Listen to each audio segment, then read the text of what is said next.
இந்த நவீன சலபிகள் எதை தங்களுடைய கொள்கையாக முன்வைக்கிறார்களோ அது கொள்கை கூடாரம் இல்லை, அது சர்க்கஸ் கூடாரம் தான்.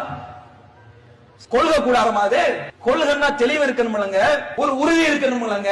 இதுதான்டா என்று தெளிவாக திட்டம் போட்டு அறிவிக்கிற திராணி இருக்கணும்ல. இருக்காங்க சலதிகளுக்கு ஒவ்வொருத்தரும் ஒத்த கருத்து பேசுறான். யாரு சொல்றதா சரி என்று கேட்கிறவனே குழம்பி போகக்கூடிய அளவுக்கு சர்க்கஸ்ல அங்க ஒண்ணு இங்க ஒண்ணு தாவி குதிப்பானே, அது போன்ற ஒரு சர்க்கஸ் கூடாரமாகத்தான் இந்த நவீன சலஃபீச கொள்கையின் கூடாரம் இருக்கிறது. இந்த நவீன சலஃபீசம் பேசக்கூடிய இந்த சலஃபீச தத்துவம் என்பது சைத்தானிய கொள்கை.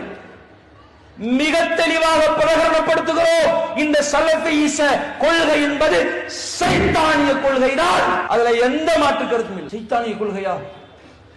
சஹாபாக்கள் கொள்கை சைத்தானிய கொள்கை பாருங்க, அடுத்து கிளம்புவாங்க. அடே, சஹாபாக்களின் கொள்கை சைத்தானிய கொள்கை அல்ல, அவர்களின் ஒரே கொள்கை அல்லாஹ்வும் அவருடைய தூதரும் சொன்ன வழியில் நடப்போம் என்பதுதான். அத்தகைய சஹாபாக்களை வைத்துக் கொண்டு அவர்களின் பெயராலே அவர்களை பின்பற்ற வேண்டும் என்று கொள்கை வகுத்துக் கொண்டு மார்க்கத்தின் மூன்றாவது ஆதாரமாக அவர்களை எடுப்பதின் மூலம் எப்படி மதுஹபினர் சென்றார்களோ, எப்படி தரிகாவினர் சென்றார்களோ, எப்படி கபறு வணங்கினர்கள் சென்றார்களோ, அதுபோன்ற நிலையில் வழிகெடுக்கிற சைத்தானிய செயலை செய்கிற கூட்டமாகத்தான் இந்த நவீன சலஃபீச கொள்கை இருக்கு.